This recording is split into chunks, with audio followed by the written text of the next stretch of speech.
La politique, Alexandre Vincendé propose la mise en place d'un service citoyen. Le député du Rhône compte déposer une proposition de loi pour que chaque jeune âgé de 16 à 26 ans donne 3 mois de son temps à la nation. Concrètement, il s'agirait de travailler bénévolement pour l'État, pour une collectivité territoriale ou encore pour une association.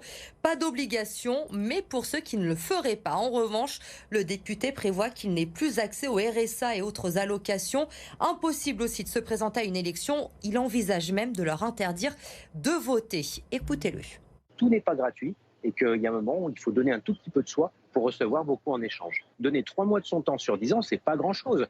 Vous pouvez le fractionner autant que vous voulez. Ça peut être une matinée par semaine, ça peut être pour les étudiants par exemple à partir de 16 ans, vous avez 2 voire 3 mois de vacances quand vous êtes étudiant par an, mais vous donnez 1 mois par an pendant 3 ans, c'est fait. Bref, vous vous débrouillez comme vous voulez. Vous vous prenez en main. Il y a une question de responsabilité individuelle. Est-ce que j'ai envie de le faire ou pas? Et est-ce que je fais sinon un pari sur l'avenir? Si je ne le fais pas, est-ce que je suis sûr que je n'aurai jamais besoin de mon pays? C'est simplement pour se dire que dans notre pays, qui est le plus généreux du monde, où il y a une vraie redistribution, où l'État est là en permanence, est-ce qu'on est capable un tout petit peu de donner de son temps et de son énergie pour les autres? Elisabeth Borne était en visite à Lyon ce matin. La première ministre est arrivée en gare de Perrache, accompagnée du ministre des Armées, Sébastien Lecornu. Première étape, une rencontre avec les militaires de l'opération Sentinelle. Direction ensuite la base aérienne du Mont-Verdun pour une visite des lieux. Elle a quitté la base en tout début d'après-midi à bord d'un Airbus de l'armée de l'air. Il s'agissait de là de son premier déplacement auprès de nos armées depuis sa nomination. Dans l'actualité, également ce soir, l'ouverture de la chasse ce week-end. Les 9000 chasseurs du département ont eu le droit de ressortir leurs fusils. Un moment très attendu pour eux, mais redouté par les promeneurs du dimanche. Reportage au sud de Lyon, à Saint-Didier-sous-Rivry. Pierre Barbin et Olivier Jouglard. Fusil en main, pour Tristan, l'heure est à la reprise de la chasse. Dans cette commune du Rhône, l'ouverture a été anticipée de 2 semaines. Mais c'est qu'on a une surpopulation de lapins là depuis des mois maintenant. Et comme mon père par exemple qui est agriculteur, ça fait des dégâts. Ici, pas de chasse en forêt, mais plutôt sur ces terrains vallonnés. À quelques dizaines de mètres, les sentiers où circulent les promeneurs, au bruit des fusils. Certains admettent ne pas être rassurés. Moi, ça me gêne beaucoup et en fait, dans ce cas, on limite les randonnées. Mais lorsque promeneurs et chasseurs se rencontrent, un dialogue s'entame concernant les accidents liés à cette activité. C'est arrivé même sur la route, hein.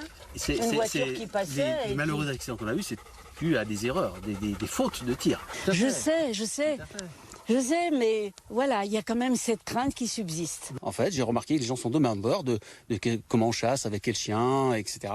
La saison dernière, 90 accidents de chasse ont eu lieu en France, dont 8 mortels. Une tendance à la baisse sur ces 20 dernières années. La chasse est ouverte jusqu'au mois de février prochain.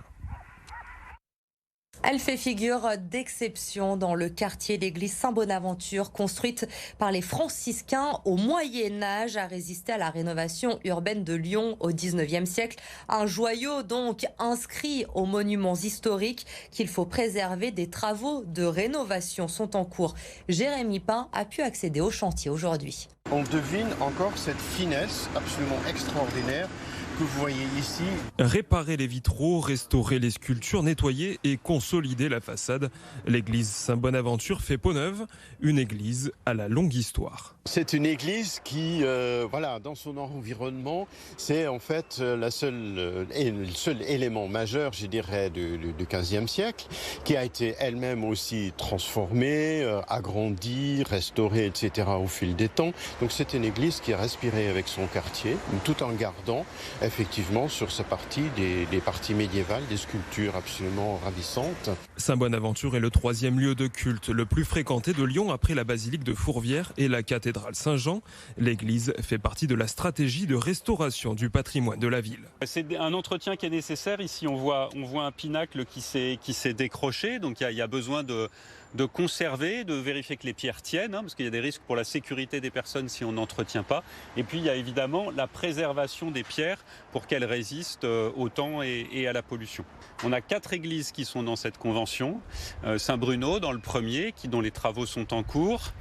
Saint-Irénée dans le 5e. Saint-Bonaventure ici et on finira sur ce mandat par Saint-Nizier, juste à côté de Saint-Bonaventure. Financé par la ville de Lyon, le diocèse et l'État, les travaux prendront fin en début d'année prochaine. Culture toujours, mais beaucoup plus contemporaine. Vous allez le voir dans un mois, jour pour jour. La Halle de Bourg va accueillir la 4e édition du festival Peinture Fraîche.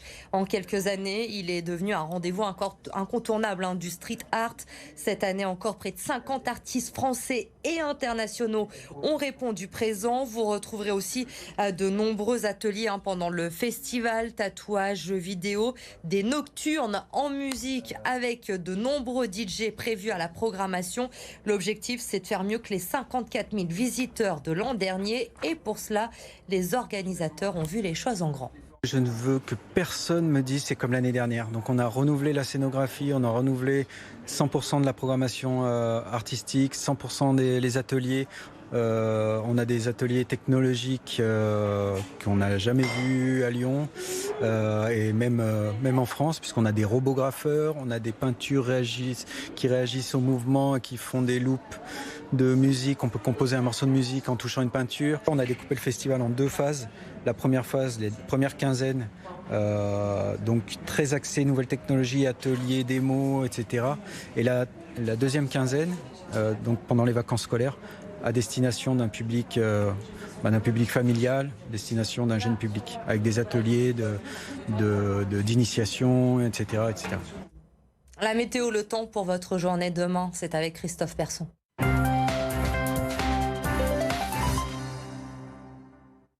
Pour cette journée de mardi, on retrouvera de plus en plus de nuages. Le matin, ce seront seulement des nuages élevés, donc un bon ressenti avec des températures très élevées au lever du jour. 20 degrés pour Lyon, 19 pour Vienne.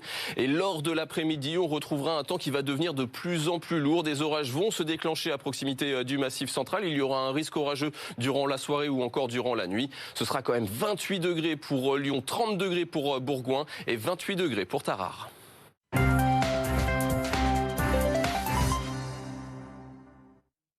Reste avec nous, on se retrouve dans un instant avec mon invité ce soir, Cédric Van Stevendel, maire de Villeurbanne, vice-président à la métropole, délégué à la culture, rentrée culturelle, danse dans la métropole, la biennale d'art contemporain, les journées européennes du patrimoine ce week-end. On va en parler avec lui dans un instant sur BFM Lyon. À tout de suite.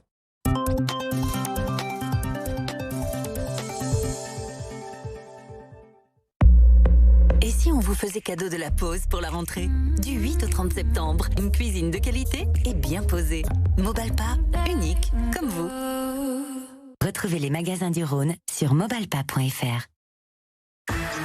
Retrouvez l'émission culte Faites entrer l'accusé en podcast. Votre nouveau rendez-vous à ne pas manquer. Écoutez ou réécoutez toutes les affaires. Cette histoire, c'est un délire de persécution qui a tourné au drame. Et chaque semaine, découvrez un épisode inédit. Dans ce podcast, nous allons vous raconter l'histoire de Sophie Massala, la démembreuse du canal. Déjà numéro 1, Faites entrer l'accusé est disponible sur toutes vos plateformes audio.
La suite de Bonsoir Lyon, soyez les bienvenus. Dans un instant, mon invité ce soir, Cédric Van Stevendel, maire de Villeurbanne, mais c'est avec la casquette de vice-président de la métropole déléguée à la culture qu'on le reçoit ce soir sur BFM Lyon. On le retrouve bien sûr dans un instant, mais d'abord l'essentiel de l'info, les 3 infos à retenir de ce lundi 12 septembre. Avec pour commencer le ras-le-bol des habitants d'un hameau à Vaugneray. 24 foyers sont privés d'internet et de téléphone depuis le 25 juin dernier.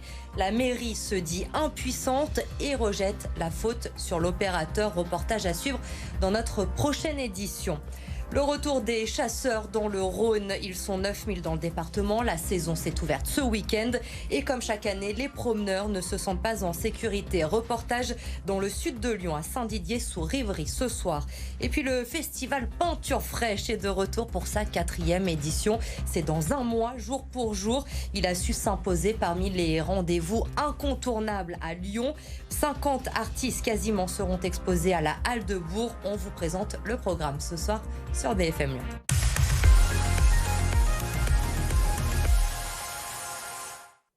Bonsoir Cédric Van Stevendel. Bonsoir. Merci d'être avec nous sur BFM Lyon, maire de Villeurbanne, mais aussi vice-président à la métropole délégué à la culture au programme justement ce soir, puisque la rentrée est dense dans la métropole. Vous allez inaugurer notamment la 16e édition de la Biennale d'art contemporain demain soir. Elle se tient jusqu'à la fin du mois sur le thème de la fragilité et de la résistance. Qu'allons-nous découvrir dans cette Biennale cette année ?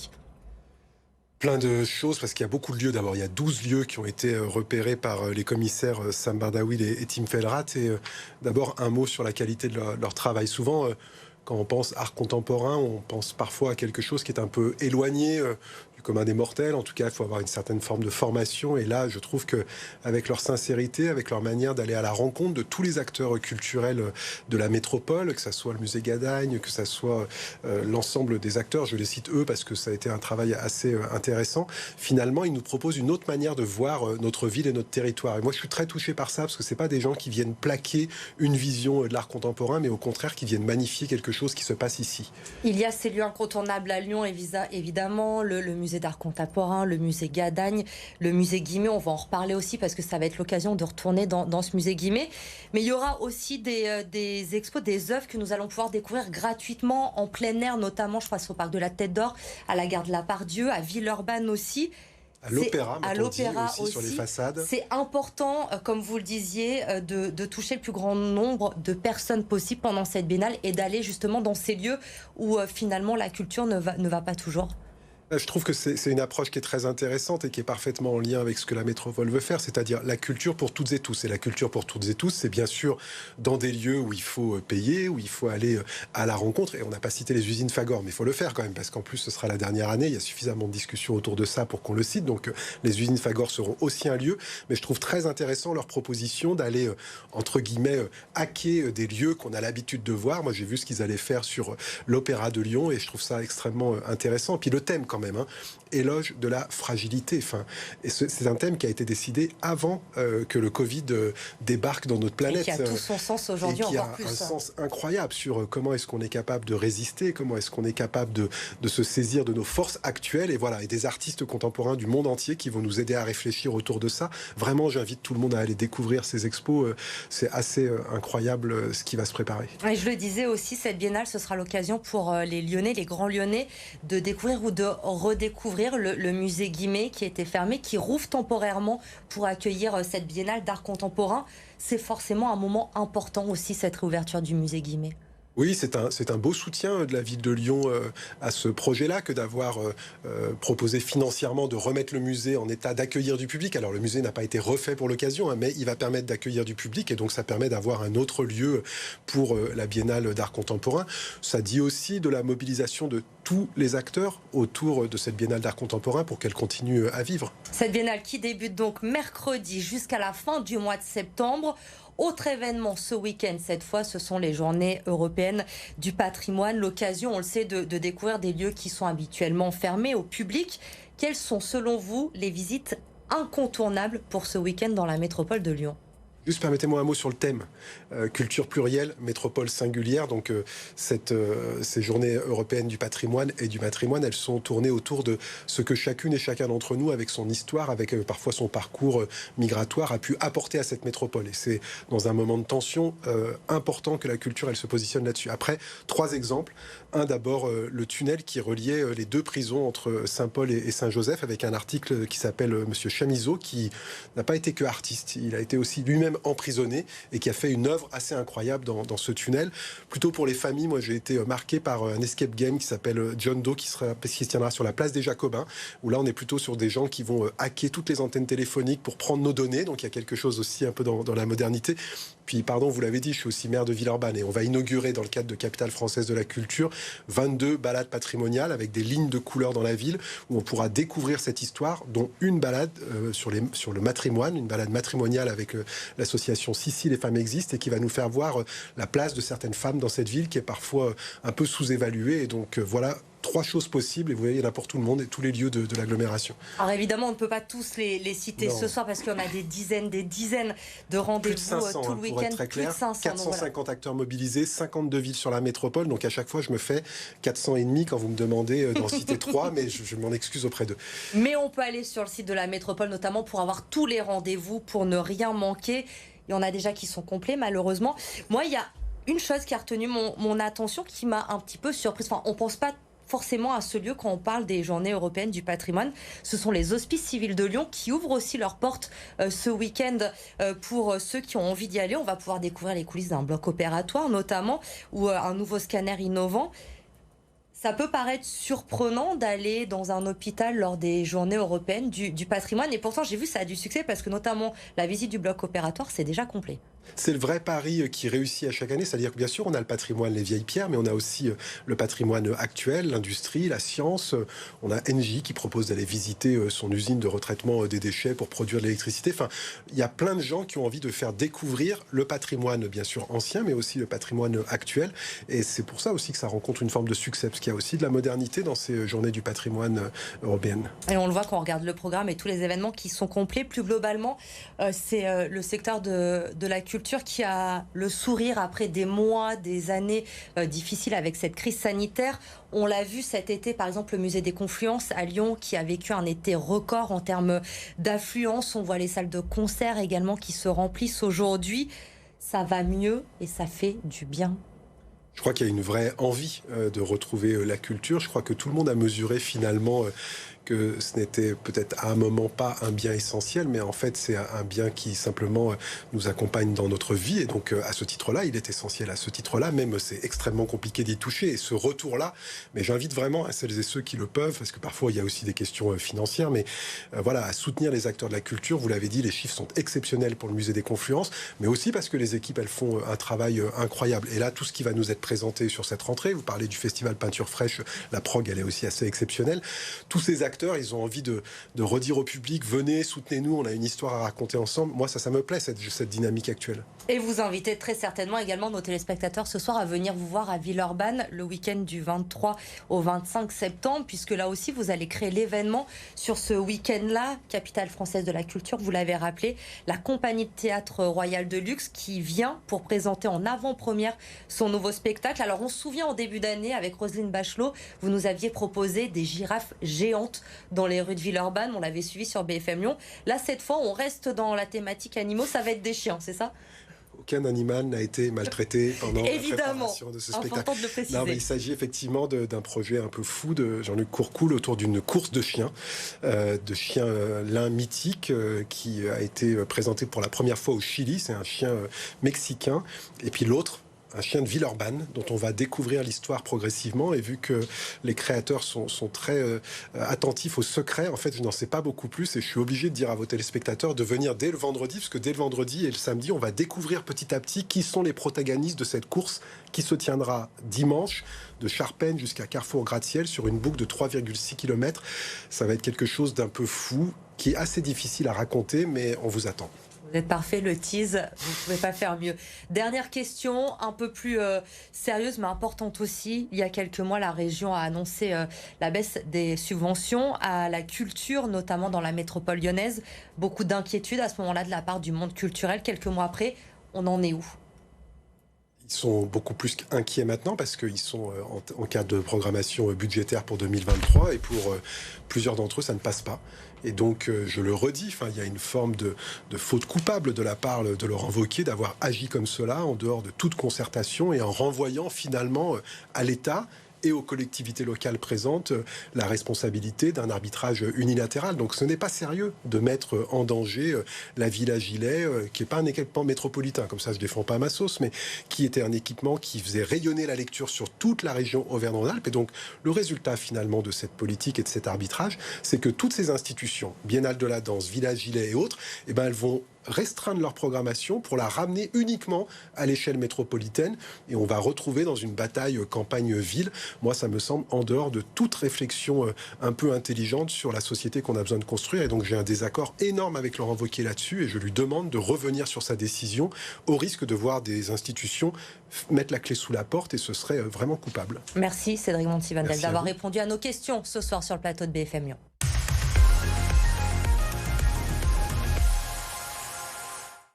La météo avec Christophe Persson.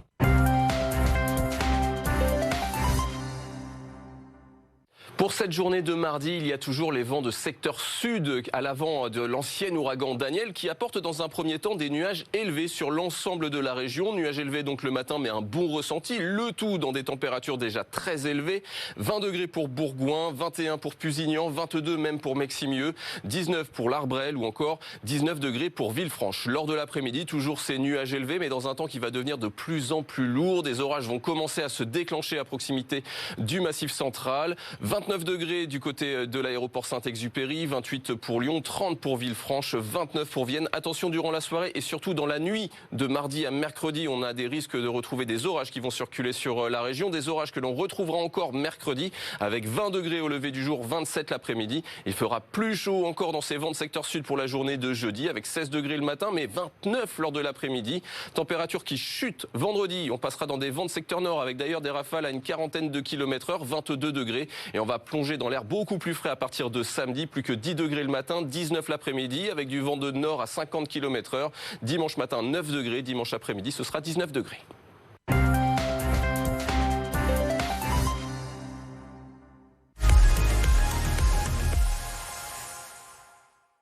La métropole de Lyon et la ville de Lyon vous présentent l'air du temps.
Volailles fermières d'Auvergne, fiers de nos volailles.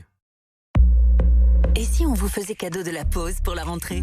Du 8 au 30 septembre, une cuisine de qualité et bien posée. Mobalpa, unique comme vous.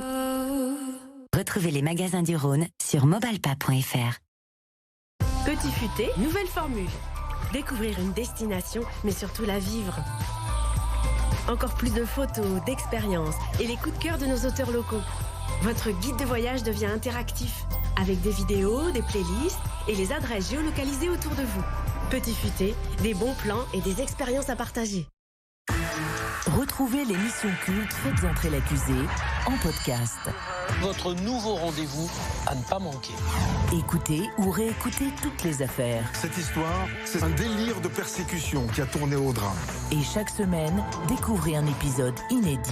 Dans ce podcast, nous allons vous raconter l'histoire de Sophie Massala, la démembreuse du canal. Déjà numéro 1, Faites entrer l'accusé est disponible sur toutes vos plateformes audio. Pic de pollution, privilégiez les transports en commun avec le ticket.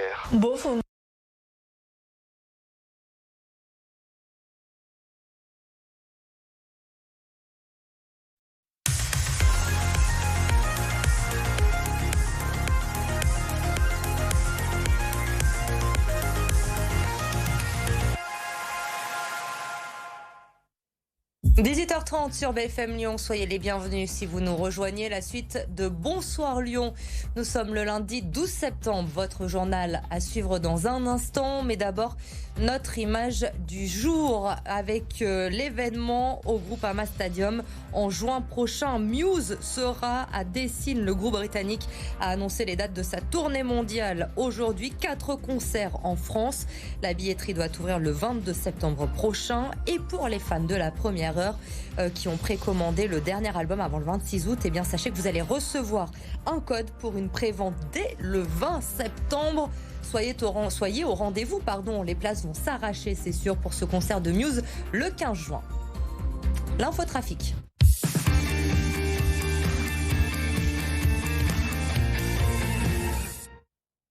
Avec toujours des ralentissements dans l'agglomération lyonnaise en ce début de soirée. Vous le voyez, on circule mal sur les grands axes, comme chaque soir. Une soixantaine de kilomètres de bouchons cumulés sur la porte du Val-Vert, ça ne s'arrange pas. Toujours ces ralentissements quand vous arrivez du périph' nord direction Tassin ou encore la M6 pour rejoindre le tunnel sous Fourvière. Nos bons plans carburant, les stations parmi les moins chères du département. Station Total ce soir à Champagne-au-Mont-d'Or ou encore dans le centre de Lyon pour payer l'essence la moins chère possible.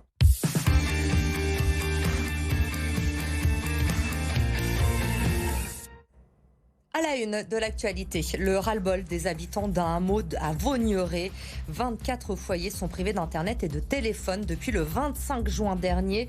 La mairie se dit impuissante et rejette la faute sur l'opérateur. Le retour des chasseurs dans le Rhône, ils sont 9000 dans le département. La saison s'est ouverte ce week-end et comme chaque année, les promeneurs ne se sentent pas en sécurité. Le festival Peinture Fraîche est de retour pour sa 4e édition. Il a su s'imposer parmi les rendez-vous lyonnais incontournables. Dans un mois, près de 50 street artistes seront exposés à la Halle de Bourg. On vous présente le programme ce soir sur BFM Lyon.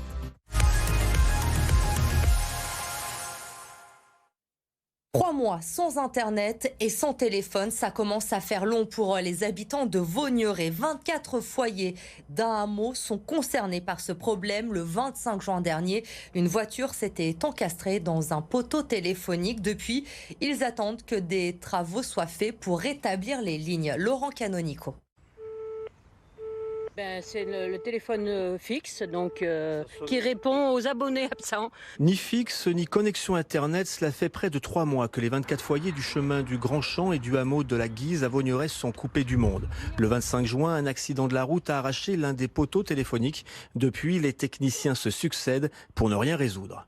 Moi, j'ai eu 6 rendez-vous Orange. Je dois être présente parce que sinon on me facture 60 €, on m'a bien prévenu. Avec des plages horaires de 10h à midi ou de 13h à 17h, voire plus. Mais je n'ai jamais vu personne se présenter à mon domicile.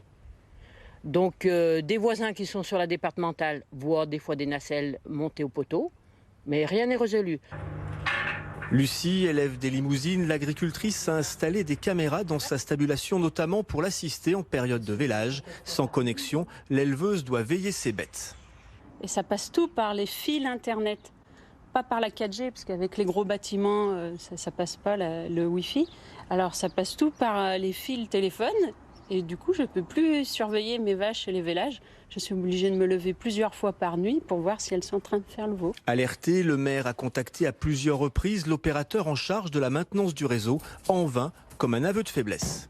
Orange n'a personne sur le terrain. Il n'y a personne de la maison Orange sur le terrain. C'est que des entreprises sous-traitantes qui forcément ne se sentent pas forcément responsables de tout ce qui peut arriver. Les habitants impactés envisagent de créer un collectif et de saisir la justice, estimant que l'opérateur historique manque à son obligation de service public. La politique, Alexandre Vincendé propose la mise en place d'un service citoyen. Le député du Rhône compte déposer une proposition de loi pour que chaque jeune âgé de 16 à 26 ans donne 3 mois de son temps à la nation. Concrètement, il s'agirait de travailler bénévolement pour l'État, pour une collectivité territoriale ou encore pour une association. Pas d'obligation, mais pour ceux qui ne le feraient pas. En revanche, le député prévoit qu'il n'ait plus accès au RSA et autres allocations. Impossible aussi de se présenter à une élection. Il envisage même de leur interdire de voter. Écoutez-le. Tout n'est pas gratuit et qu'il y a un moment où il faut donner un tout petit peu de soi pour recevoir beaucoup en échange. Donner 3 mois de son temps sur 10 ans, c'est pas grand-chose.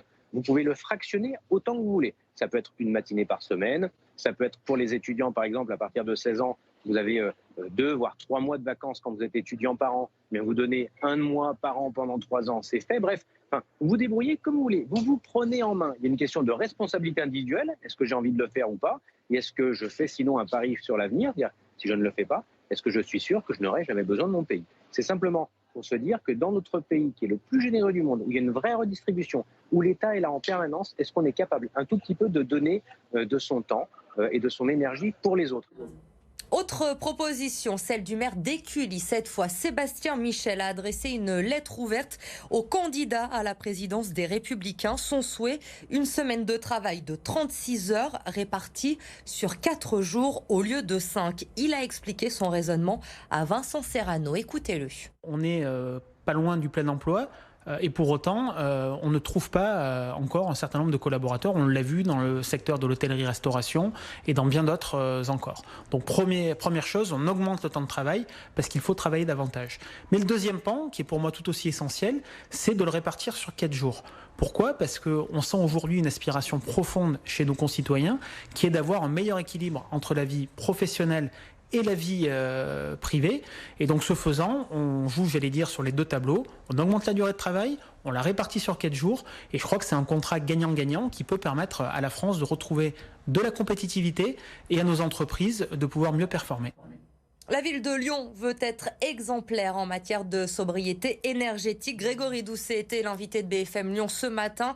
Pour répondre aux enjeux, la ville va aller encore plus loin. La sobriété, c'est pas un sujet qu'on a découvert là au mois de septembre parce que le président de la République en a parlé. On a déjà réduit l'éclairage d'un certain nombre de bâtiments publics. On l'a fait il y a plusieurs mois. D'ailleurs, à l'époque, on nous disait qu'on allait plonger Lyon dans le noir, etc. C'était pas le sujet, bien évidemment. On conserve l'éclairage de la voirie parce que celui-là, il est là pour la sécurité. En revanche, sur les bâtiments publics, oui, on va très certainement encore aller plus loin, mais réduire l'éclairage, éteindre effectivement davantage de jours. L'éclairage, on sait que ça consomme, mais c'est pas ce qui consomme le plus. On regarde plutôt, nous, sur le chauffage, parce que c'est le chauffage qui est le plus énergivore. Voilà. Il y a un certain nombre effectivement, de bâtiments sur lesquels on envisage de réduire la température de chauffe pour être sur 19 degrés, voire 18 degrés dans certains cas quand c'est possible. Après Gérald Darmanin, vendredi, Elisabeth Borne était en visite à Lyon ce matin. La première ministre est arrivée en gare de Perrache accompagnée du ministre des Armées Sébastien Lecornu. Première étape, une rencontre avec les militaires de l'opération Sentinelle. Direction ensuite la base aérienne du Mont-Verdun pour une visite des lieux. Elle a quitté la base en tout début d'après-midi à bord d'un Airbus de l'armée de l'air. Il s'agit là de son premier déplacement auprès de nos armées depuis sa nomination. Dans l'actualité, également l'ouverture de la chasse. Depuis ce week-end, les 9000 chasseurs du département ont eu le droit de ressortir leurs fusils. Un moment très attendu pour eux, évidemment, mais redouté par les promeneurs du dimanche. Reportage dans le sud de Lyon, à Saint-Didier-sous-Rivry. Pierre Barbin avec Olivier Jouglard.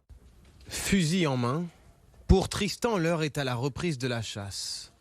Dans cette commune du Rhône, l'ouverture a été anticipée de 2 semaines.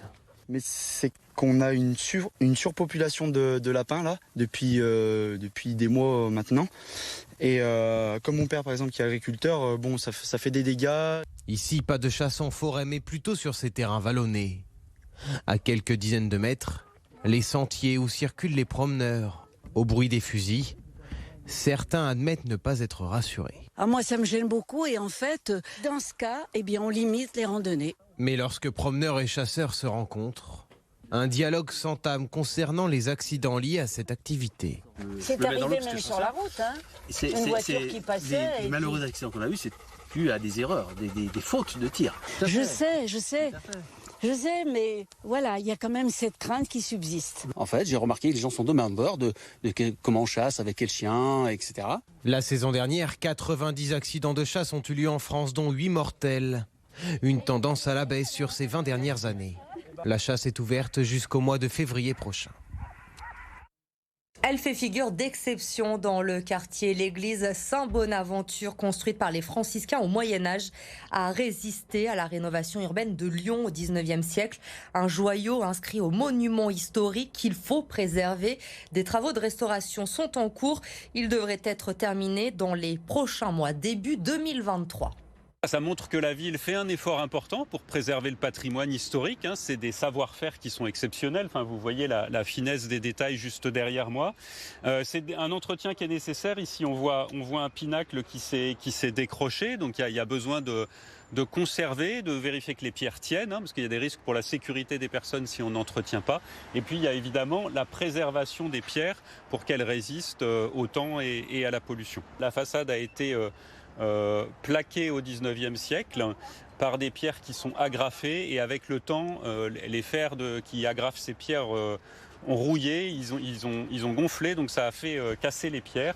Donc là, on est dans la restauration, le remplacement de ces pierres-là, et puis on en profite évidemment pour nettoyer toute l'église et refixer des parties qui auraient pu tomber. Culture toujours, mais beaucoup plus contemporaine. Dans un mois, jour pour jour, la Halle de Bourg va accueillir la 4e édition du festival Peinture Fraîche. En quelques années, il est devenu un rendez-vous incontournable du street art. Cette année, près de 50 artistes français et internationaux ont répondu présent. Vous retrouverez aussi de nombreux ateliers pendant le festival, tatouages, jeux vidéo notamment, et des nocturnes en musique avec des DJ qui seront présents à la Halle de Bourg. Objectif, faire mieux que les 54 000 visiteurs de l'an dernier. Je ne veux que personne me dise c'est comme l'année dernière. Donc on a renouvelé la scénographie, on a renouvelé 100% de la programmation artistique, 100% des ateliers. On a des ateliers technologiques qu'on n'a jamais vus à Lyon et même en France, puisqu'on a des robographeurs, on a des peintures qui réagissent au mouvement, qui font des loops de musique. On peut composer un morceau de musique en touchant une peinture. On a découpé le festival en 2 phases. La première phase, les premières quinzaines, donc très axée nouvelles technologies, ateliers, démos, etc. Et la deuxième quinzaine, donc pendant les vacances scolaires, à destination d'un public familial, destination d'un jeune public, avec des ateliers d'initiation, etc., etc. La météo.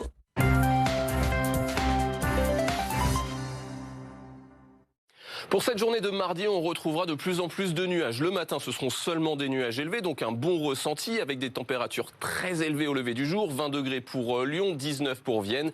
Et lors de l'après-midi, on retrouvera un temps qui va devenir de plus en plus lourd. Des orages vont se déclencher à proximité du Massif central. Il y aura un risque orageux durant la soirée ou encore durant la nuit. Ce sera quand même 28 degrés pour Lyon, 30 degrés pour Bourgoin et 28 degrés pour Tarare.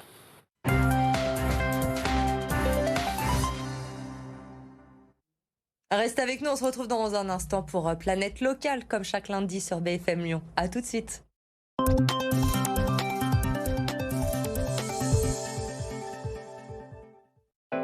Acheter un nouveau smartphone ou faire réparer le vôtre ? Vous pouvez tout faire chez Repeat. Repeat répare tout modèle et toute marque de smartphone en quelques minutes avec des pièces d'origine. Votre réparation est garantie à vie, tout comme nos smartphones reconditionnés. Repeat, première chaîne de réparation de smartphones à Lyon. Et si on vous faisait cadeau de la pause pour la rentrée ? Du 8 au 30 septembre, une cuisine de qualité et bien posée. Mobalpa, unique comme vous. Retrouvez les magasins du Rhône sur mobalpa.fr.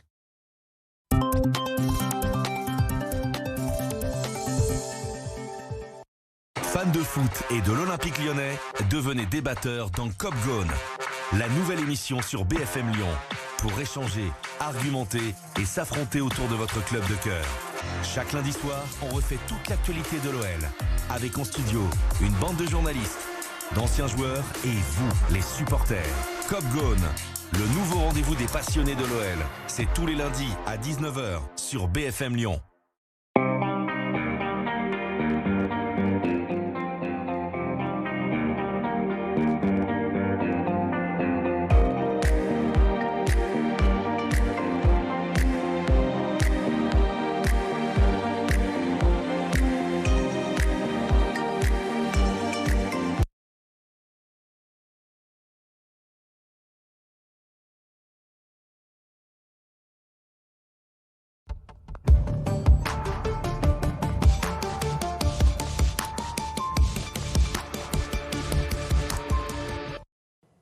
Soyez les bienvenus sur BFM Lyon, c'est votre rendez-vous chaque lundi, vous en avez pris l'habitude maintenant.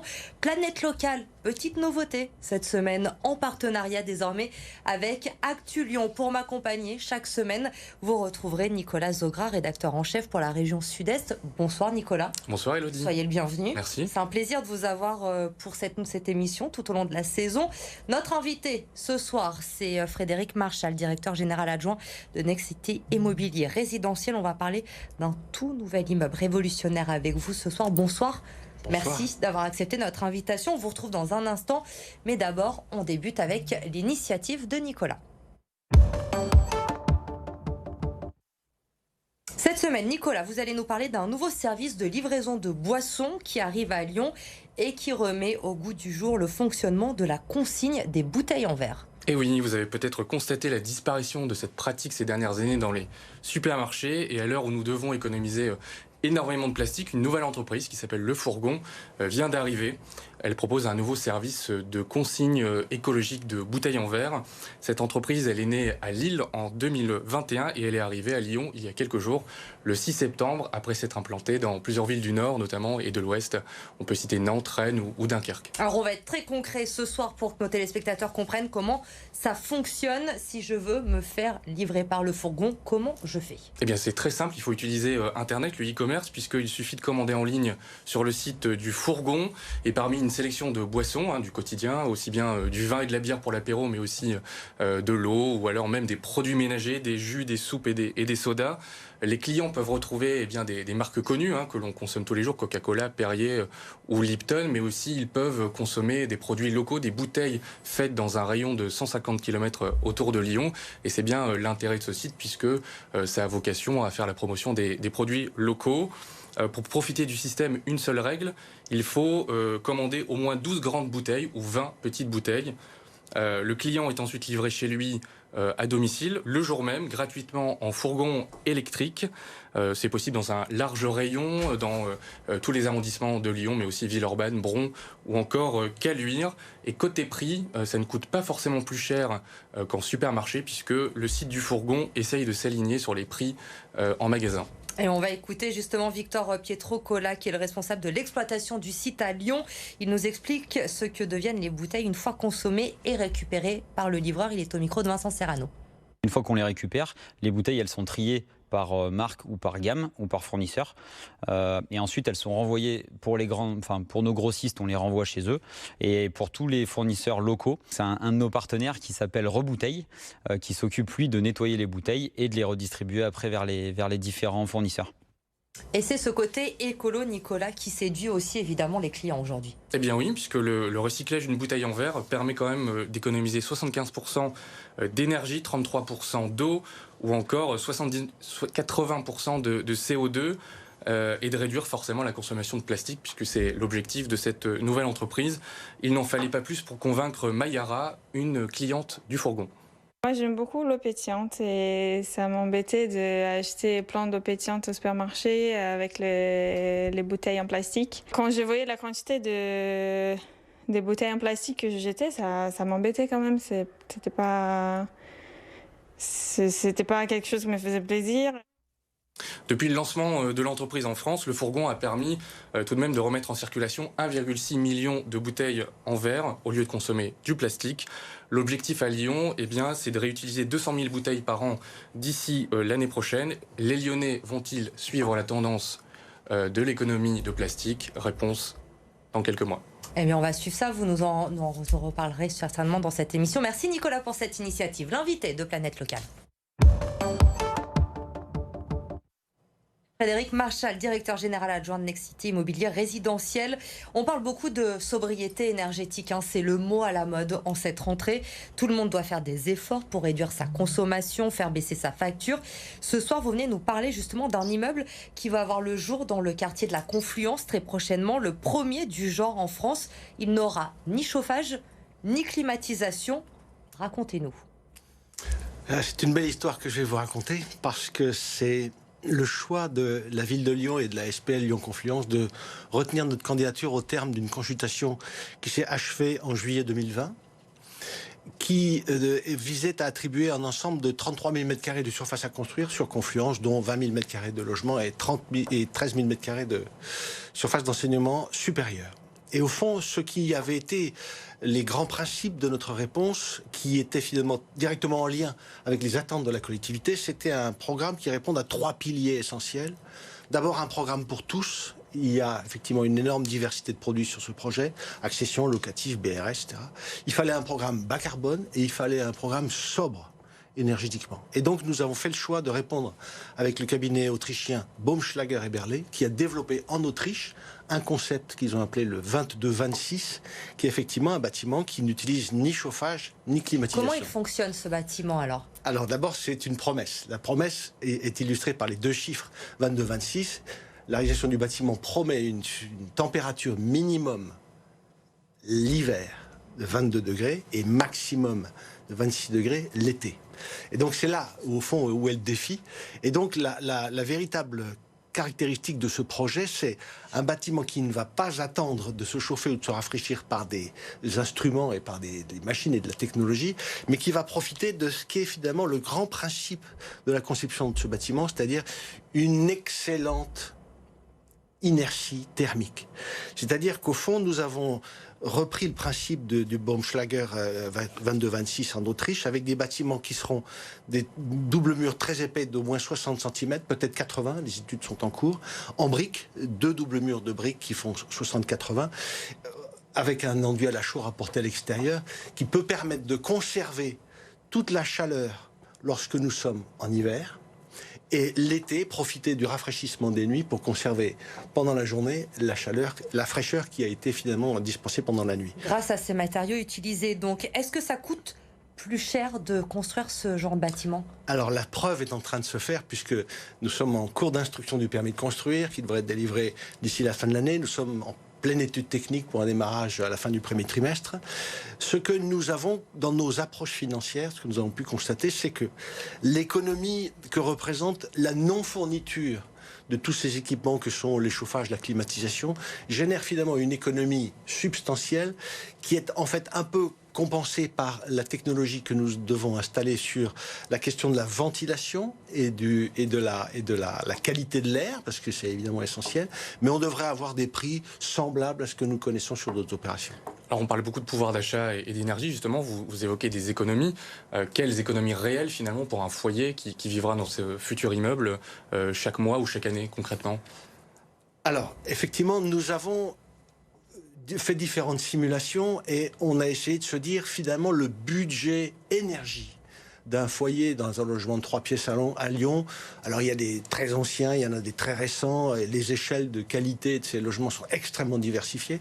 Et donc en prenant le coût moyen d'un 3 pièces à Lyon pour une année qui est de l'ordre de 1 200 € par an de consommation d'énergie, environ 100 € par mois, alors avec d'énormes amplitudes malheureusement, on considère que le bâtiment sans chauffage pourra générer une économie d'exploitation de 30 à 40%.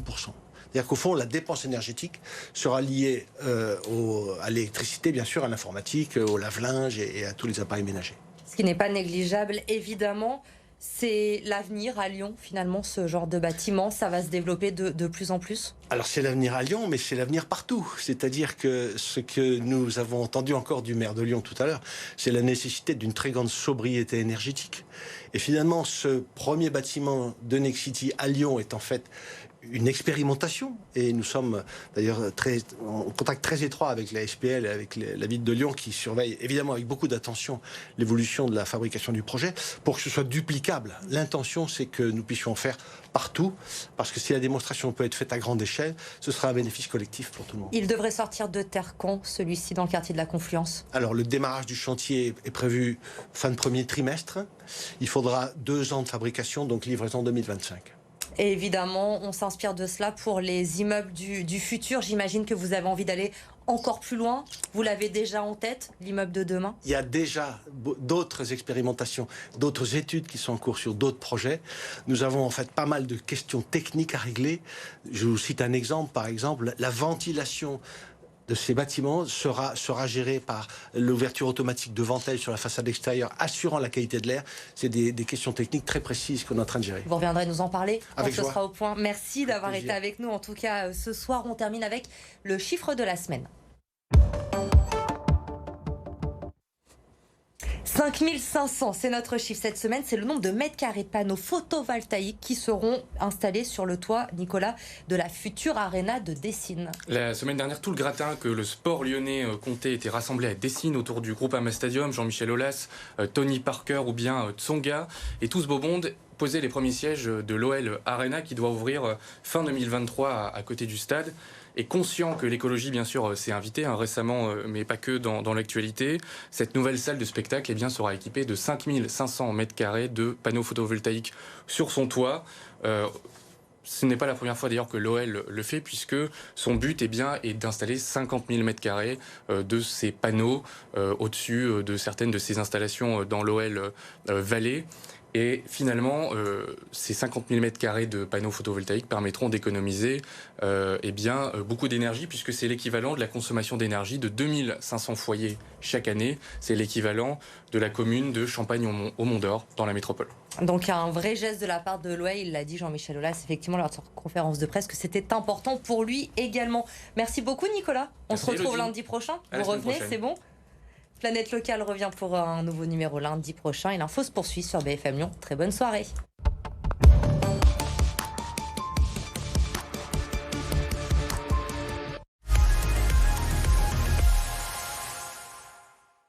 La métropole de Lyon et la ville de Lyon vous présentent l'air du temps.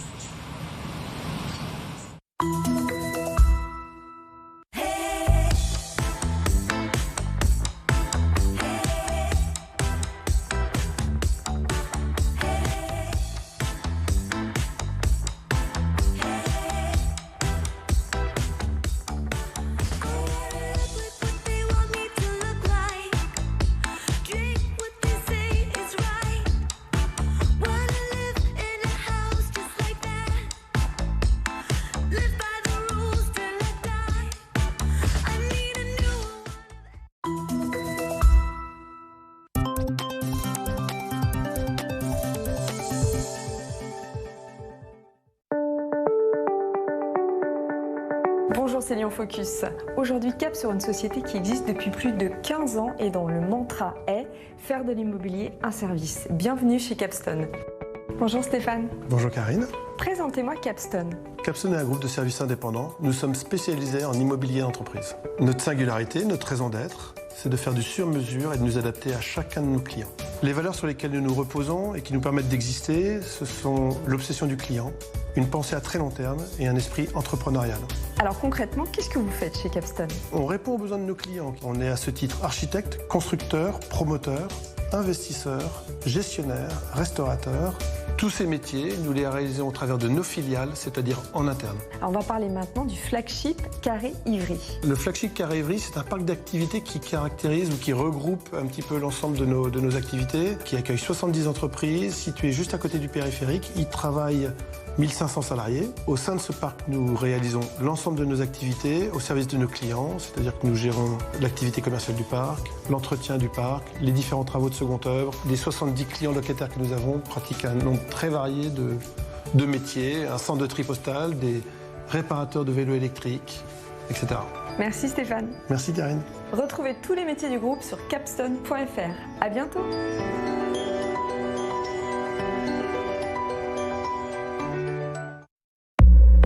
Et si on vous faisait cadeau de la pause pour la rentrée ? Du 8 au 30 septembre, une cuisine de qualité et bien posée. Mobalpa, unique comme vous. Retrouvez les magasins du Rhône sur mobalpa.fr.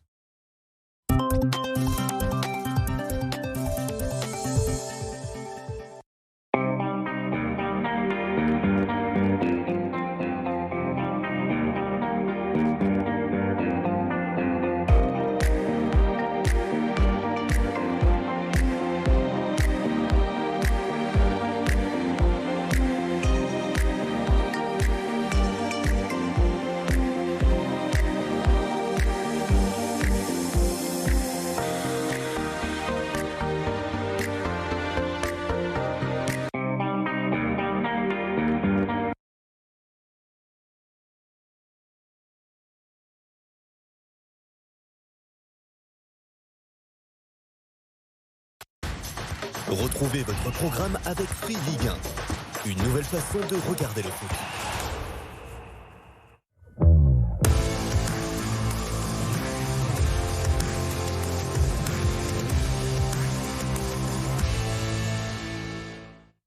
Soyez les bienvenus sur BFM Lyon. Je suis ravie de vous retrouver comme chaque lundi soir pour parler de l'Olympique lyonnais, bien sûr, avec Édouard G qui m'accompagne chaque semaine, correspondant RMC à Lyon. Bonsoir Édouard. Bonsoir Elodie, bonsoir à tous. Le week-end a été bon.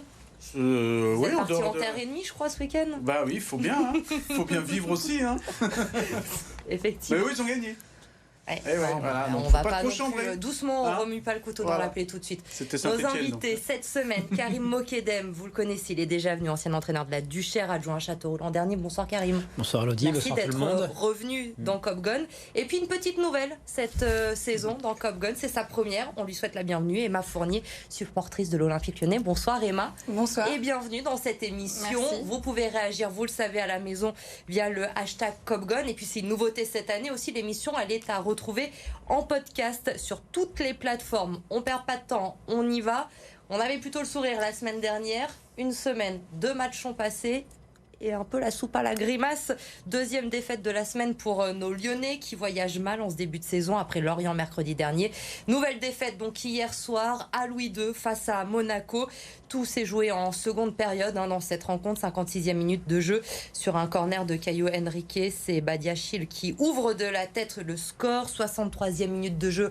Nouveau coup de pied arrêté, toujours Caio Henrique au coup franc pour le second but monégasque. Car Toko Ekambi va réduire le score pour l'OL en fin de match. L'OL qui va pousser mais rien n'y fait. Monaco s'impose 2-1. L'OL se retrouve 5e de la Ligue 1 à 4 points du podium. On écoute les réactions d'après-match. C'est 2 défaites, mais complètement différentes. Aujourd'hui, j'ai vu une équipe, comment je veux mon équipe y joue. On a eu des occasions, on a bien joué. J'ai vu une équipe qui se bat pour un bon résultat, qui n'ont pas peur de jouer, qui ont bien joué, et même après la deuxième but qui était dur, on n'a pas lâché. Normalement, au moins, tu fais un match nul. Au moins. Normalement, tu mérites de gagner. Bah, elle fait mal parce qu'on connaissait leurs points forts. On savait que c'était une équipe très très forte sous coup de pied arrêté. On était prévenus, on partait pas dans l'inconnu. Mais voilà, malheureusement, on prend 2 buts sur coup de pied arrêté. Il faut qu'on attaque pied au plancher tous les matchs parce que c'est que nous, la moindre erreur, elle coûte cher derrière et c'est très compliqué. Mais voilà, il va falloir trouver quelque chose à s'accrocher pour aller chercher des points à l'extérieur et continuer à faire le nécessaire à domicile.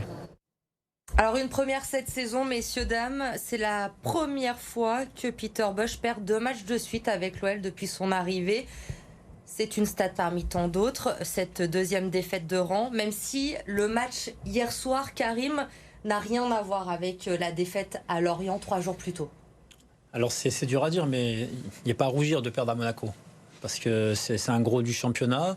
Et là où je rejoins le coach, c'est vrai que les matchs, les 2 défaites sont totalement différentes. À Lorient, c'est vraiment fait bouger, ça a été compliqué. Il y avait quand même beaucoup de mal à sortir du positif. Tandis qu'hier soir, c'est vrai que sur certains coups, on sentait qu'on était capable de gagner.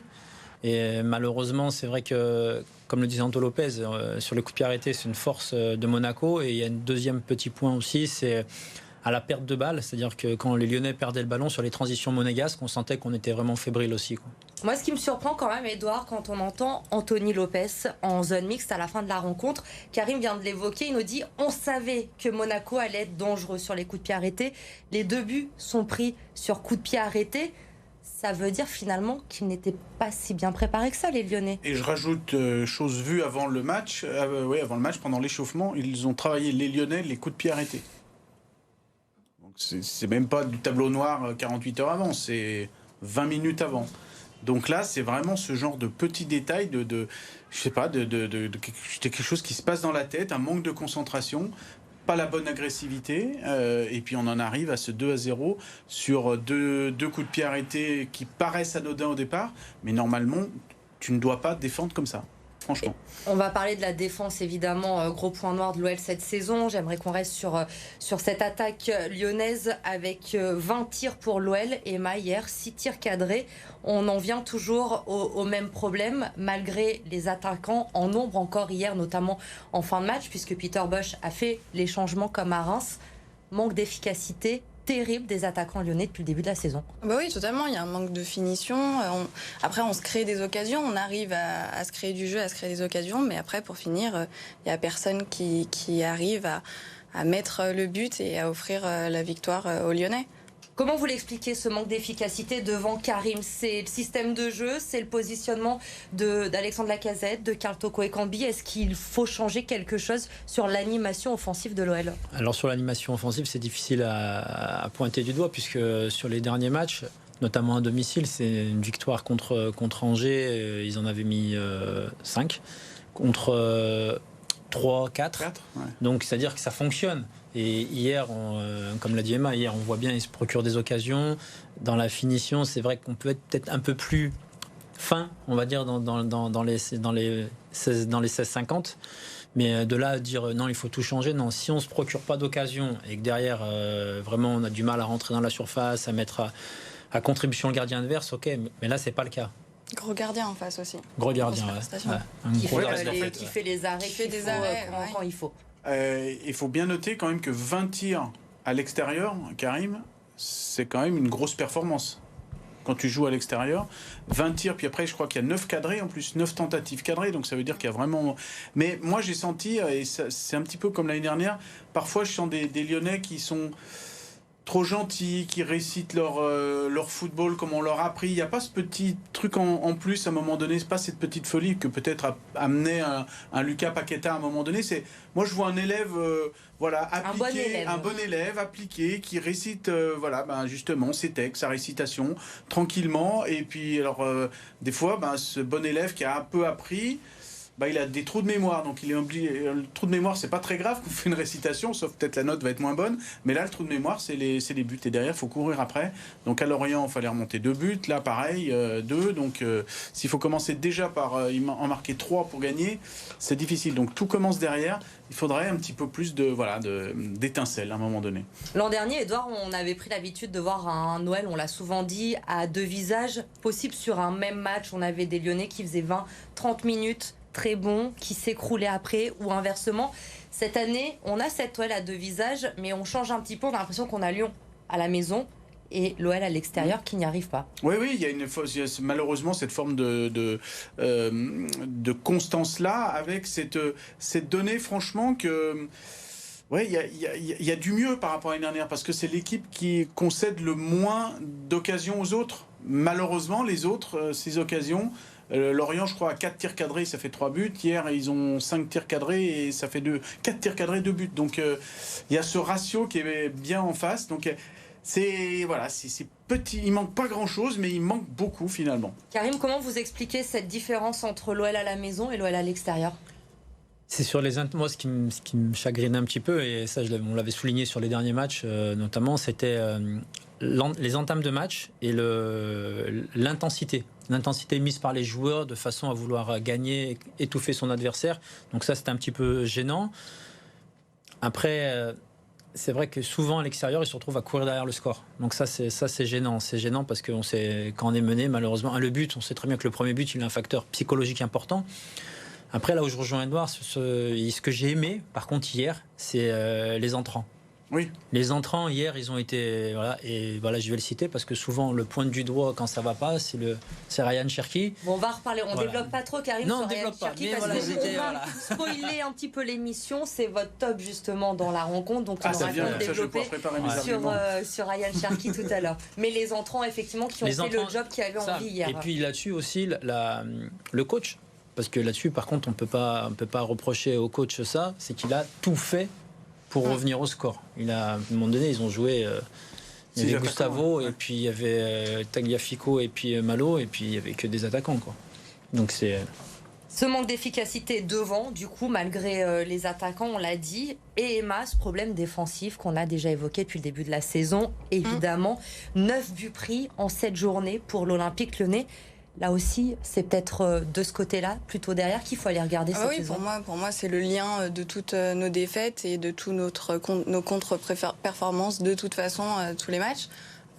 Pour moi, c'est un gros problème défensif, mais c'est pas depuis cette saison, c'est depuis plusieurs saisons déjà, et on le pointe du doigt et on fait pas grand-chose pour changer ça. Donc, moi, je pense que face à des petites équipes, ça passe. On y arrive, mais face à des grosses, forcément, le masque tombe. Edouard, il y a eu une erreur dans le mercato cet été de ne pas se renforcer plus, d'aller chercher plus de monde en défense. Justement, est-ce que c'est un problème à ce moment-là d'entraîneur, mais il fait peut-être avec ce qu'il a. Est-ce que ça, par exemple, cette réponse, je ne l'ai pas. Est-ce que lui a décidé que Thiago Mendes allait être défenseur central, donc on fermait la porte à aller chercher un autre défenseur central. C'est vrai que l'idée, c'était quand même de se séparer de Jérôme Boateng et éventuellement d'aller chercher quelqu'un d'autre. Le problème, c'est que Jérôme Boateng est toujours là. Il était blessé pendant la période de mercato. Sinali Diomandé va revenir. Damien Da Silva, qui fait une bonne entrée la semaine dernière, finalement, parce qu'il ne correspond pas forcément au jeu de Peter Bosz, qui veut quelqu'un qui relance proprement, etc. Damien Da Silva, c'est un défenseur dans l'âme, donc il va d'abord penser à défendre. La relance, c'est après. Donc on a peut-être besoin de ça. Et donc là, du coup, au niveau de la défense, il y a un problème à ce niveau-là. Et puis après, il y a aussi un problème côté droit, parce que d'une manière générale, il n'y a que Malo Gusto, il n'a pas de concurrence. Donc mine de rien, ça fait quand même 2 postes sur 4, ça fait 50%. Et si nous, on le voit, les adversaires l'ont vu bien avant, et devinez, ils appuient là où ça fait mal. Bien vu, forcément. Karim, on l'a compris, Peter Bosz, il doit faire avec l'effectif qu'il a maintenant en défense. Quelles sont ses solutions? Comment il peut rectifier assez rapidement ces problèmes défensifs? C'est toujours plus facile de parler quand c'est pas son équipe. Mais sur l'aspect défensif, donc, moi je crois beaucoup en petit Sinali Diomandé. Je trouve qu'il a des qualités, des aptitudes pour le haut niveau, et notamment face à une équipe comme Monaco hier avec des grosses caractéristiques athlétiques. Son physique à Sinali peut être intéressant, et puis il sera intéressant au fil de la saison. Maintenant, le coach a un cap, on va dire. Il maintient le cap. C'est vrai qu'il aime bien avoir le ballon, et de tous, Thiago Mendes, pour lui, est l'homme qui a la meilleure relance. Aujourd'hui, les solutions, il n'y en a pas 50, puisqu'il y a Damien Da Silva, il y a quand même le retour de Jérôme Boateng qui est en fin de blessure maintenant, et puis il y a Sinali Diomandé. Donc, soit le coach va décider de... Jérôme Boateng de retour dans le groupe, vous y croyez vraiment? C'est ce qu'a annoncé Peter Bosz, parce qu'il a fait son premier entraînement collectif vendredi, donc il va avoir une semaine complète d'entraînement, donc il va postuler. Mais bon, après 3 mois d'arrêt, donc fatalement, moi j'y crois pas pour le moment. Voilà. C'est peut-être ça la surprise de Jean-Michel Aulas. On va parler effectivement de dimanche même, parce qu'il y a ce match face au Paris Saint-Germain. Pour le moment, cette journée, 13 points pris par l'Olympique Lyonnais. Alors, c'est pas un départ catastrophique, loin de là, en Ligue 1, mais on est déjà, Emma, à 6 points du Paris Saint-Germain et de Marseille en tête de la Ligue 1. Faut pas non plus perdre trop de points en route, même si, effectivement, on va affronter le haut de tableau dans les prochaines semaines. Mais il y a quand même 6 points de retard. C'est ça qui va être dur. C'est de rattraper des points sur des grosses équipes, dont Paris, la semaine prochaine. Donc il faut absolument gagner. Maintenant, est-ce qu'on va le faire? C'est la question. Je crois que Karim est assez positif sur le match de dimanche. Non, il faut être positif de toute façon, parce que Paris, c'est la grosse cylindrée. Alors il y a une autre équipe, c'est Marseille, cette année, qui vraiment carbure. Maintenant, on a vu que certaines équipes avaient posé des problèmes à Paris. Donc Lyon a l'effectif pour poser des problèmes à Paris. Ça, c'est sûr que Lyon a l'effectif pour poser des problèmes à Paris, et pourquoi pas, parce qu'il faut, comme on dit souvent, si Lyon ne croit pas en eux, il n'y a personne qui va croire en eux à leur place, quoi. Donc il faut y croire, et puis voilà, Moi, je suis invaincu Et au stade. c'est ça. Je vous mets dans la confidence. Pourquoi Karim Mokedem pense que l'OL peut le faire dimanche et qu'il travaille aussi pour nos confrères d'OL TV, qu'il a fait tous les matchs à domicile depuis le début de la saison et que l'OL n'a pas perdu au Groupama Stadium. Voilà pourquoi il le prédit une bonne soirée dimanche soir. Ils ont gagné. Ils ont tout gagné. Ils ont tout gagné, donc voilà, on va forcément gagner face au Paris Saint-Germain. On peut l'éviter, vous y croyez? On peut éviter cette 3e défaite de rang face à Paris dimanche soir, Edouard? Il va falloir, parce que sinon je pense qu'il y a des gros nuages qui vont arriver sur un petit peu tout le monde et notamment le staff. Et puis je pense qu'après les supporters vont commencer un petit peu à gronder. Et du coup, depuis le début de la saison, je vous disais qu'il y avait une atmosphère un peu détendue, un peu apaisée, un peu calme, un peu douce, bienveillante autour du club. Je pense que là... ça peut tout balayer et on peut revenir à l'année dernière. Et donc là, on pourrait ressortir toutes les émissions de l'année dernière. Super, comme ça, hop, voilà. Plus d'émissions, on fait du replay tous les lundis soirs. On plaisante, on sera là en direct évidemment. Vous restez avec nous justement, on continue de parler de l'avenir de l'Olympique Lyonnais dans un instant. À tout de suite.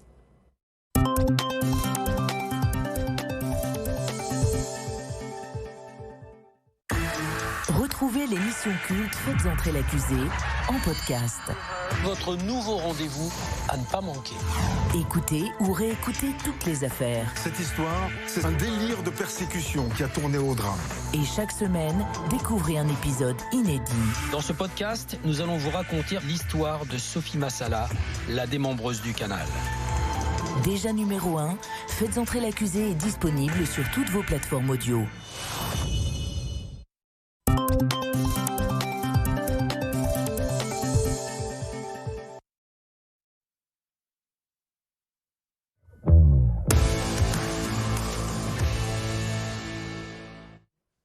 Top Gun, on continue de décrypter ce match, donc cette défaite, 2e défaite de rang pour l'Olympique Lyonnais à Monaco. Edouard, avant la pause, nous disait attention à ce qui va se passer dimanche soir contre Paris, une nouvelle défaite, peut-être les vieux démons qui reviendraient de la saison dernière, peut-être des supporters un petit peu agacés. Et Peter Bosz, dans tout ça, vous me voyez venir, évidemment. On va rentrer dans notre débat. On en a beaucoup parlé l'an dernier. Peter Bosz est-il menacé, selon vous, à la tête de l'Olympique Lyonnais? Vous me dites oui, non d'abord et on développe après. Karim? Non. Emma? Non. À très court terme, non. Mais... Vous m'intéressez, Edouard. Allez-y, développez. Non, parce qu'en fait, un entraîneur à Lyon, comme partout, c'est un homme de résultats. Et c'est vrai qu'avec une 3e défaite... Le problème dans l'enchaînement, c'est que le 3e match, c'est le PSG. Si c'était un autre match, un match peut-être plus à la portée au niveau... Si ça avait été Angers ou des choses comme ça, c'était peut-être, entre guillemets, plus facile de gagner que face à Paris. Mais bon, voilà, le calendrier est ainsi. On imagine une 3e défaite. Derrière, il y a... Le pire n'est jamais certain quand même. Derrière, il y a une trêve internationale. Et après, il y a le match à Lens. Donc, à quel moment qui fait un très bon début de saison, qui est sur le podium de la Ligue. Hein. Et en parlant d'enthousiasme, que peut-être il n'y a pas d'euphorie derrière, à Lens, c'est incroyable. On a l'impression que le public les emporte et qu'ils peuvent tout tenter, et ça réussit. Donc, franchement, il faut... voilà, fatalement, on est obligé de se poser des questions. Le court terme, c'est quoi pour vous? Vous dites... Après Lens. Après Lens, on peut voilà, parce que ça va être 2 gros tests en termes de points et puis en termes d'adversaires, parce que là il y aura eu 3 gros adversaires de suite, Monaco, Paris et Lens, donc il faudra voir le contenu et le résultat final. Puis après il y a un enchaînement jusqu'à cette fameuse trêve de la Coupe du Monde qui se fera au bout de 15 matchs. Donc je pense qu'il peut y avoir un premier pré-bilan à ce moment-là, suivant un petit peu l'état, et après il y aura, mine de rien, c'est presque une trêve estivale qu'il va y avoir, il faut noter, entre mi-novembre et mi-décembre. Du coup là, si ça un petit peu, voilà, c'est ça. Est-ce que en interne, il a encore la confiance, Peter Bosz, ou ça commence à s'effriter un peu? Oui, il a la confiance, mais il y a un moment donné, il va falloir trouver une solution, et notamment par rapport à la défense. Pour l'instant, il est prisonnier de son système, et il va falloir qu'il soit peut-être aidé pour peut-être changer un petit peu, parce que là, il reste bloqué sur une chose. Et il peut... Alors, chaque entraîneur meurt avec ses idées, hein, Karim? Non. Non. Un grand entraîneur m'a toujours dit, il ne faut pas mourir avec ses idées, il faut vivre avec. Voilà. Donc il vit avec ses idées, et aujourd'hui à un moment donné on vit avec des idées, et puis c'est le cours de la vie, et puis des fois on se dit ça serait bien de changer d'idée, et peut-être qu'il va le faire ou peut-être qu'il va pas le faire et que ça va de nouveau marcher. Après, je pense qu'il est assez intelligent. Est-ce qu'il met trop de temps à changer d'idée selon vous? Est-ce que pour vous Peter Bosz aujourd'hui a une part de responsabilité tout de même dans les résultats de l'OL? Tout entraîneur qui exerce, quand l'équipe n'a pas de résultats, l'entraîneur il a une part de responsabilité, ça c'est sûr. L'entraîneur ne peut pas dire non, moi je ne peux pas. Non, l'entraîneur il a une part de responsabilité, comme les joueurs, etc. Par contre, quand on est coach, on sait très bien qu'on est souvent à 5 matchs de son avenir. Donc c'est l'histoire de tous les coachs et à tous les niveaux aujourd'hui. Donc quand là il vient d'en passer 2, le 3e qui arrive, il sait qu'il a 5 matchs de son avenir. 5 matchs, c'est 15 points. En plus en football, on est jugé tous les week-ends. Il n'est pas menacé, mais vous rejoignez quand même Edouard, pas menacé à court terme, mais d'ici mi-octobre, fin octobre, en fonction des résultats, ça pourrait se gâter. Mais en fait, ça c'est tous les entraîneurs.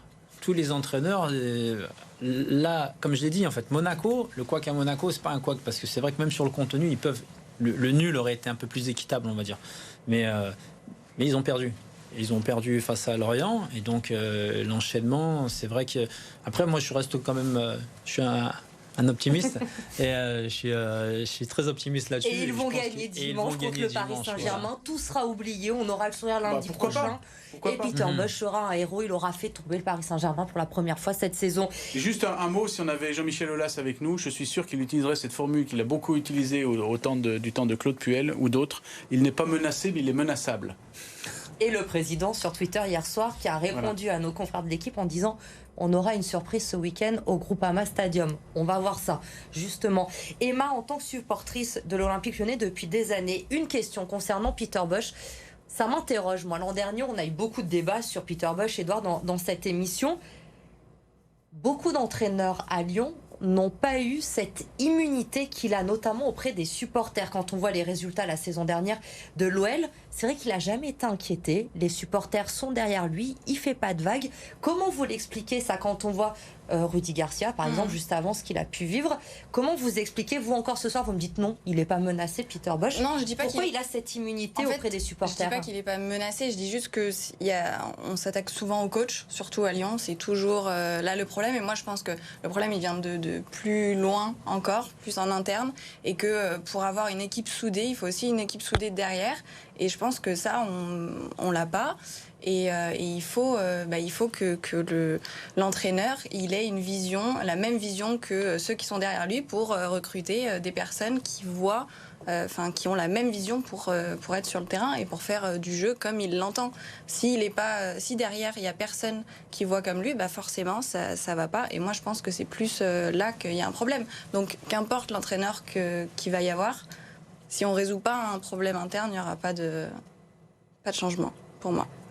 On va passer au top flop. Justement, la défense, on en a beaucoup parlé, il va en être question cette semaine. Mais d'abord, quand même, le positif, on s'intéresse au top. Edouard, pour commencer, cette semaine, vous avez choisi Tété pour votre top de ce Monaco OL. Vous allez défier Karim Mokedem cette semaine, qui, on vous l'avait compris, nous l'a dit tout à l'heure, il a été séduit par Ryan Cherki, par l'entrée de Ryan Cherki. Je vous donne la parole, Karim. Pourquoi mettre Ryan Cherki en top dans ce match?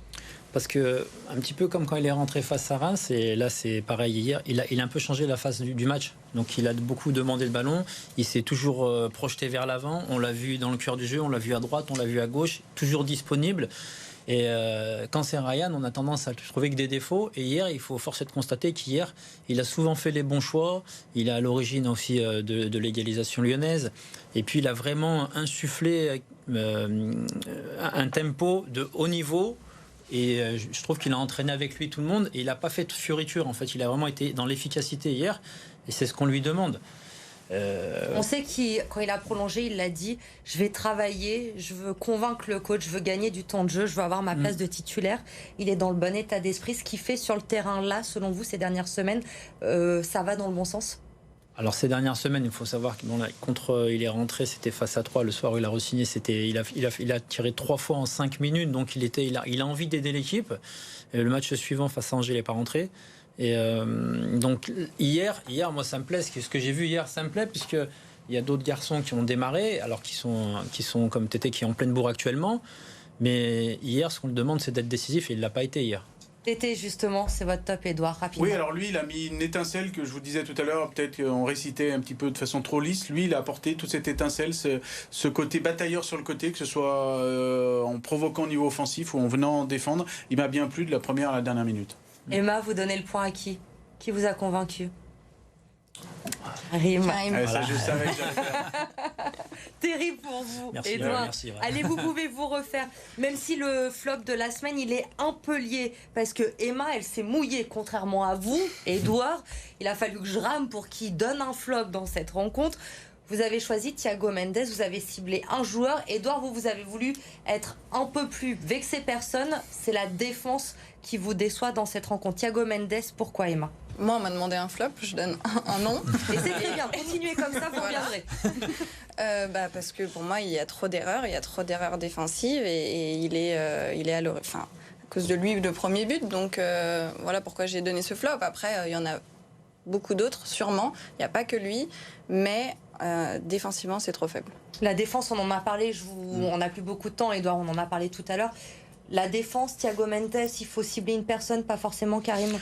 Hier, il y a des fautes directes. Sur le premier but, c'est l'attaquant monégasque qui prend le dessus sur Thiago Mendes. Sur le second, sur Gustavo Luqueba.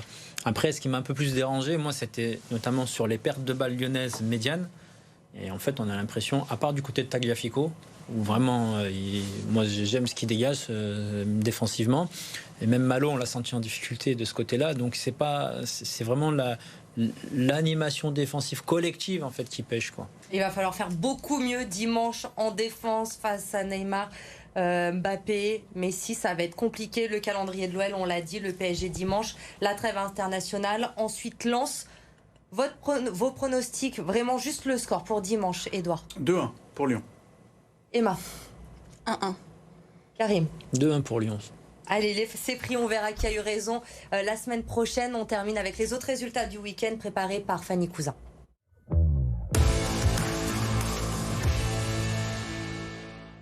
Premier match de la saison de D1 Arkema et première victoire pour les Lyonnaises. Privées de Mbok et Hegerberg blessés, les Fenotes n'ont pas tremblé sur la pelouse de Reims sans pour autant être flamboyantes. Dès le quart d'heure de jeu, Van Dédan couvre le score. Juste avant la pause, Lyon fait le break à nouveau sur coup de pied arrêté grâce à Damaris Segurola. En seconde période, les Lyonnaises contrôlent, mais Amandine Henry, exceptionnellement positionnée en défense, se fait surprendre par son adversaire. Malgré ce but, l'OL ne panique pas et accélère. Sarah Dabritz creuse l'écart. Eugénie Le Sommer met fin au suspense quelques minutes plus tard, avant que Melvin Mallard ne marque un 5e but. Un premier succès qui permet aux Lyonnaises de déjà prendre la tête du championnat. En top 14, le Loup rate ses débuts à Gerland. Face à La Rochelle, les Lyonnais ont subi, trop indisciplinés. Rapidement mené au score, il aura fallu attendre près d'une heure de jeu pour voir le Loup inscrire ses premiers points grâce à son ailier David Nignashvili. De nouveau distancés après un 3e essai des Maritimes, les hommes de Xavier Garbajosa se réveillent en toute fin de match et enchaînent 2 essais par l'intermédiaire de Baptiste Couillou d'abord, puis Josia Marakou. Insuffisant cependant pour renverser la situation. Les Lyonnais s'inclinent finalement 21-23 avec le point de bonus défensif. En national, pluie de cartons rouges sur la pelouse d'Armand-Chouffé où Villefranche affrontait Martigues. C'est d'abord le Martigal Kembolo qui est exclu après un 2e carton jaune très sévère. Mais le Caladois Da Silva limite quelques minutes plus tard. À 10 contre 10, ce sont finalement les joueurs du FCVB qui tirent leur épingle du jeu grâce à Rémi Bonenfant. 1-0 à la pause. Mais dès le retour des vestiaires, Villefranche perd son gardien Jean-Christophe Bouet, auteur d'un tacle non maîtrisé à l'entrée de la surface. Quelques minutes plus tard, c'est Hervé Della Maggiore qui voit rouge sans son entraîneur et en infériorité numérique. Villefranche n'abdique pas, mais pourtant réduit aussi à 9 après l'exclusion de Toussaint. Martigues égalise en fin de match grâce à Aminemia. Un partout score final. Au classement, Villefranche est 13e et premier non relégable. Allez, on se retrouve lundi prochain, OL, PSG, dimanche soir, évidemment. Merci à tous les trois d'avoir été moi. Passez une très bonne soirée sur BFM Lyon.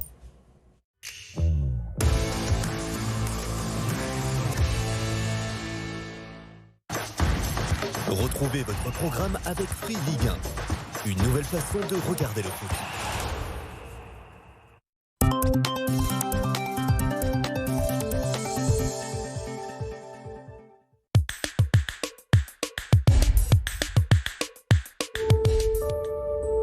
Bonjour Loïc. Bonjour Véronique. Nous sommes ici au Spa 5 Mondes au sein du Grand Hôtel Dieu. Quelle est son histoire? Le Grand Hôtel Dieu est bien connu des Lyonnais parce que c'était un ancien hôpital qui est fermé il y a très peu de temps maintenant, qui est un très très vieux bâtiment construit au départ au XIIIe siècle et surtout réhabilité au XVIIe et au XVIIIe. Ici on se trouve dans l'ancienne apothicarie de l'hôpital. Donc les nonnes vendaient des potions ici et nous on fait des soins et on a nos cosmétiques qui s'inscrivent dans ce mobilier par exemple d'apothicaire. Ça correspond à la création d'une nouvelle identité pour la marque 5 Mondes et à l'occasion de ses 20 ans. Et on met en place des nouveaux codes qui évoquent l'échange, le voyage, la spiritualité au cœur de la marque. J'ai eu l'opportunité de tester un de vos soins issus des rituels de beauté du monde et j'ai vraiment eu l'impression de voyager. Ça tombe bien, on essaye de voyager chez nous avec un mur végétal pour parler des pharmacopies du monde dans lesquelles on va puiser nos éléments. Vous avez pu tester peut-être un kobido japonais ou un soin ayurvédique indien. On va retrouver des codes, des textiles, des canages qui parlent d'exotisme et qui nous parlent surtout des rituels de beauté. Merci Loïc. Merci Véronique. Venez découvrir le spa ainsi que l'ensemble des soins 5 Mondes au cœur de ce lieu unique, le Grand Hôtel Dieu. À bientôt.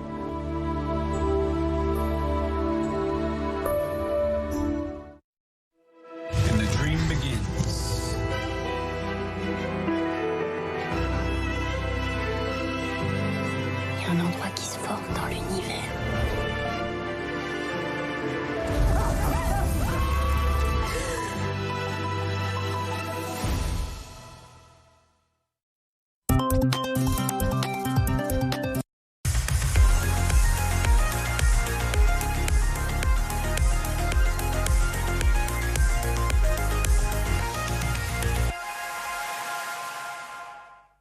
Soyez les bienvenus si vous nous rejoignez sur BFM Lyon. Bonsoir Lyon, du lundi au vendredi, vous le savez, jusqu'à 23h. Votre journal à suivre dans un instant. Mais d'abord, pour commencer, notre image du jour. Ils vont faire l'événement, c'est sûr. Muse sera au Groupama Stadium l'année prochaine. Le groupe britannique a annoncé aujourd'hui les dates de sa tournée mondiale. 4 concerts en France, dont un à Dessines. Ce sera le 15 juin. La billetterie doit ouvrir le 22 septembre prochain. Et pour les fans de la première heure, ceux qui ont précommandé le dernier album avant le 26 août, eh bien sachez que vous recevrez un code pour une prévente le 20 septembre. Soyez au rendez-vous. Les places vont s'arracher pour ce concert de Muse à Dessines, c'est sûr. Votre journal dans un instant, mais d'abord la météo, les prévisions complètes de Christophe Persson.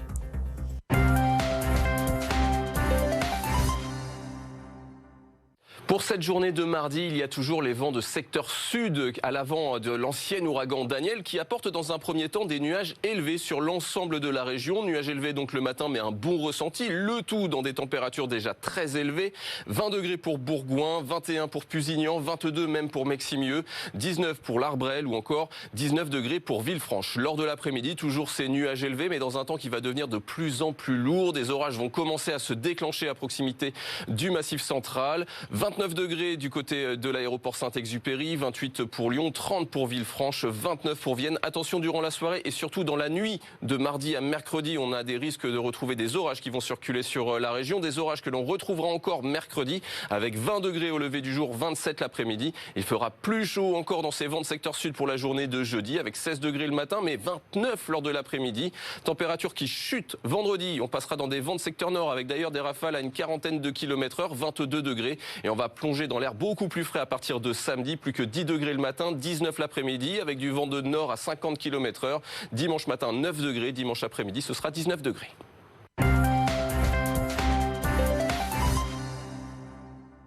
À la une de l'actualité, le ras-le-bol des habitants d'un hameau à Vaugneray. 24 foyers sont privés d'internet et de téléphone depuis le 25 juin dernier. La mairie se dit impuissante et rejette la faute sur l'opérateur.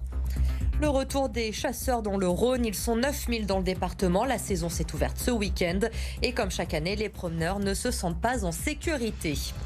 Le festival Peinture Fraîche est de retour pour sa 4e édition. Il a su s'imposer parmi les rendez-vous lyonnais incontournables.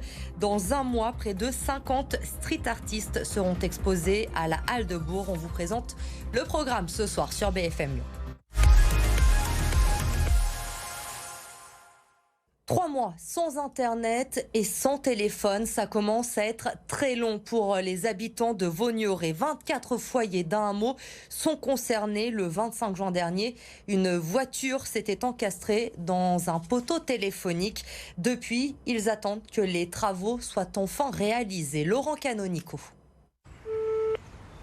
C'est le téléphone fixe donc, qui répond aux abonnés absents. Ni fixe, ni connexion Internet, cela fait près de 3 mois que les 24 foyers du chemin du Grand Champ et du hameau de la Guise à Vaugnerès sont coupés du monde. Le 25 juin, un accident de la route a arraché l'un des poteaux téléphoniques. Depuis, les techniciens se succèdent pour ne rien résoudre. Moi j'ai eu 6 rendez-vous Orange. Je dois être présente parce que sinon on me facture 60 €, on m'a bien prévenu, avec des plages horaires de 10h à midi ou de 13h à 17h, voire plus. Mais je n'ai jamais vu personne se présenter à mon domicile. Donc des voisins qui sont sur la départementale voient des fois des nacelles monter au poteau, mais rien n'est résolu. Lucie, élève des limousines, l'agricultrice a installé des caméras dans sa stabulation, notamment pour l'assister en période de vélage. Sans connexion, l'éleveuse doit veiller ses bêtes. Et ça passe tout par les fils Internet, pas par la 4G, parce qu'avec les gros bâtiments, ça passe pas le Wi-Fi. Alors ça passe tout par les fils téléphone. Et du coup, je ne peux plus surveiller mes vaches et les vélages. Je suis obligée de me lever plusieurs fois par nuit pour voir si elles sont en train de faire le veau. Alerté, le maire a contacté à plusieurs reprises l'opérateur en charge de la maintenance du réseau, en vain, comme un aveu de faiblesse. Orange n'a personne sur le terrain. Il n'y a personne de la maison Orange sur le terrain. C'est que des entreprises sous-traitantes qui forcément ne se sentent pas forcément responsables de tout ce qui peut arriver. Les habitants impactés envisagent de créer un collectif et de saisir la justice, estimant que l'opérateur historique manque à son obligation de service public. La politique, Alexandre Vincendé propose la mise en place d'un service citoyen. Le député du Rhône compte déposer une proposition de loi pour que chaque jeune âgé de 16 à 26 ans donne 3 mois de son temps à la nation. Concrètement, il s'agirait de travailler bénévolement pour l'État, pour une collectivité territoriale ou encore pour une association. Pas d'obligation, mais pour ceux qui ne le feraient pas. En revanche, le député prévoit qu'il n'ait plus accès au RSA et autres allocations. Impossible aussi de se présenter à une élection. Il envisage même de leur interdire de voter. Écoutez-le. Tout n'est pas gratuit et qu'il y a un moment où il faut donner un tout petit peu de soi pour recevoir beaucoup en échange. Donner 3 mois de son temps sur 10 ans, c'est pas grand-chose. Vous pouvez le fractionner autant que vous voulez. Ça peut être une matinée par semaine, ça peut être pour les étudiants par exemple à partir de 16 ans, vous avez 2 voire 3 mois de vacances quand vous êtes étudiant par an, mais vous donnez 1 mois par an pendant 3 ans, c'est fait. Bref, vous vous débrouillez comme vous voulez. Vous vous prenez en main. Il y a une question de responsabilité individuelle. Est-ce que j'ai envie de le faire ou pas? Et est-ce que je fais sinon un pari sur l'avenir? Si je ne le fais pas, est-ce que je suis sûr que je n'aurai jamais besoin de mon pays? C'est simplement pour se dire que dans notre pays, qui est le plus généreux du monde, où il y a une vraie redistribution, où l'État est là en permanence, est-ce qu'on est capable un tout petit peu de donner de son temps et de son énergie pour les autres? Elisabeth Borne était en visite à Lyon ce matin. La première ministre est arrivée en gare de Perrache, accompagnée du ministre des Armées, Sébastien Lecornu. Première étape, une rencontre avec les militaires de l'opération Sentinelle.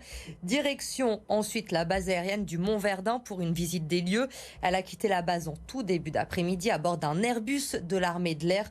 Il s'agissait de là de son premier déplacement auprès de nos armées depuis sa nomination.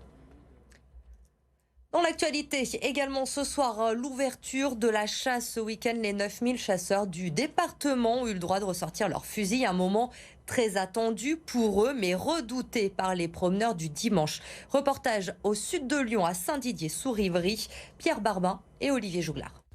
Fusil en main, pour Tristan, l'heure est à la reprise de la chasse. Dans cette commune du Rhône, l'ouverture a été anticipée de 2 semaines. Mais c'est qu'on a une surpopulation de lapins là depuis des mois maintenant. Et comme mon père par exemple qui est agriculteur, ça fait des dégâts. Ici, pas de chasse en forêt, mais plutôt sur ces terrains vallonnés.